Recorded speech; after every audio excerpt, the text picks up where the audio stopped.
BPF দলে মোক প্ৰাৰ্থিত্ব প্ৰদান কৰিছে আগন্তুক নিৰ্বাচনৰ কাৰণে। মই হাগ্ৰামা মহিলাৰী আমাৰ সভাপতি আৰু সমূহ বিটিচিবাসী আৰু বিপিএফৰ নেতৃবৃন্দসকলক মই ধন্যবাদ দিছোঁ। এইটো মোৰ প্ৰথম নহয় পৰ্বতজৰত মই অলপ আগত বগৰীবাৰী এফালে মই মিটিং কৰি আহিছোঁ। ইয়াত প্ৰথমবাৰৰ কাৰণে প্ৰচাৰৰ কাৰণে মই আহিছোঁ। আহি পেলাই দেখা পালোঁ ইয়াৰ গাৰো, ৰাভা, আদিবাসী, মুছলিম, বড়ো, বঙালী, হিন্দীভাষী, নেপালী যিমানবোৰ জাতি গোষ্ঠী আছে সকলোৱে দলে বলে আহি পেলাই পাৰ্টিচিপেট কৰিছে আৰু সকলোৱে কৈছে এইবাৰ বেলেগ পাৰ্টি নাই। মুছলিম ভাইসকলেও কৈছে আমি 80% ভোট দিম। সান্তালী মানুহ, আদিবাসী সকলেও কৈছে আমি ইমানেই দিম। সব জাতি গোষ্ঠী কৈছে বেলেগ দল নাই, খালি নাংগলৰ জিকাটো 100% নিশ্চিত। আৰু যে ইতিমধ্যে কিহে কৈছে প্ৰমোদ বড়ো ডাঙৰীয়াই কৈছে যে আচলতে UPPL ইলেকশ্যন খেলা নাই, তেখেতসকলে মানুহটো জোখৰ কাৰণে খাম্বা বৰগড়াই টিকিট দিছে, কাৰণ খাম্বা বৰগড়াই এটা পৰিষদীয় নিৰ্বাচন জিকিব নোৱাৰিলে প্ৰতিষ্ঠা পৰিষদ কেনেকৈ জিকিব বুলি কৈছে। মই এবাৰহে হাৰিছোঁ আৰু কেনেকৈ হাৰিছে সেইটো চব মানুহে জানে। BTC প্ৰশাসনৰ পৰা আৰম্ভ কৰি আমাৰ ওপৰত যেনেকৈ অত্যাচাৰ কৰি পেলাই ৰেগিং কৰি পেলাই আমাৰ ভোটাৰসকলক ভোট চেণ্টাৰৰ পৰা মাৰি পিটি খেদি পেলাই সিহঁতে কেনেকৈ ৰেগিং কৰি পেলাই জিকিছে এই ইতিহাসটো আমাৰ কৰ্মীসকলৰ মনত আছে। ইয়াৰ কাৰণে আগন্তুক নিৰ্বাচনৰ ইয়াত প্ৰত্যুত্তৰ দিব। তেখেতসকলে যিসকলে কৈছে মোক হাৰা মানুহ বুলি কৈছে তেখেতসকলে 9 বাৰ হাৰিছে। 9 বাৰ UPPL PCDR ডাবল পি নামটো আপোনালোকৰ নিশ্চয় মনত আছে। 9 বাৰ হাৰিছে ইলেকশ্যনত। 9 বাৰ হাৰা মানুহবিলাকে আমাক তেনেকুৱা কোৱাৰ কোনো অধিকাৰ নাই। এই মৰেল কাৰেজ ক'ত পালে? আৰু দেখা যায় যে প্ৰমোদ বড়ো ডাঙৰীয়াই কৈছে যে আপোনালোকে যদি বৰপেটাত টিকিট দিছিল UPPL তেতিয়া কৈছে তেখেতলোকে 14টাতে দিয়ক, কিন্তু এইবাৰে লাষ্ট নেক্সট নাঙলত আৰু কোনো ইলেকশ্যন খেলিব নাহে বুলি আপোনালোকক এক প্ৰকাৰ ইটিকিং কৰিছে। কিয় ৰিগিং কৰি কিয় জেলাছ হ'ল? আমাৰ বিপিএফৰ নিচিনা UPPL নহয়। বিপিএফত বৃহৎ এটা দৃষ্টিভংগী লৈ পেলাই আমি ৰাজনীতিত সোমাইছোঁ।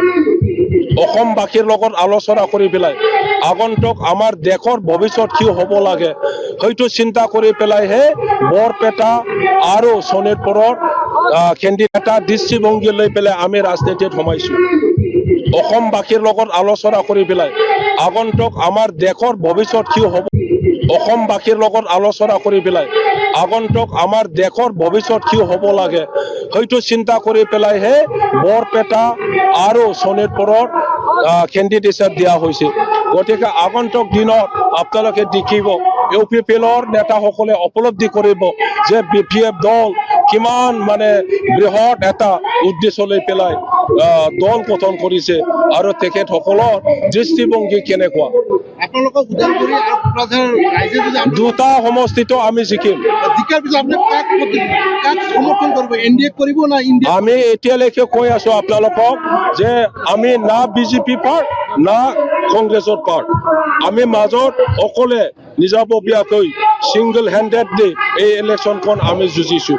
জিকি যোৱাৰ পিছত ইয়াৰ ওপৰত আমাৰ পৰিস্থিতি ভৱিষ্যত চাই পেলাই আলোচনা হ'ব নেতৃবৃন্দৰ মাজত। আনুষ্ঠানিকভাৱে UDF ঘোষণা কৰা নাই যদিও আপোনালোকক কিন্তু UDF ভিতৰে সহায় কৰাৰ কথা এই কথাবোৰ যিয়ে কয়, এই কথাটো যিয়ে কয় এই আকৌ কয়। আপুনি সেই কথাটো সুধিছে যোৱাকালি, আপুনি সেইবোৰ কথাটো কৈছিলে যে আপোনালোকে দিল্লীত কিয় যায়, BJPৰ লগত মিলিত হ'বৰ কাৰণে দিল্লীত গৈছে বুলিও কয়।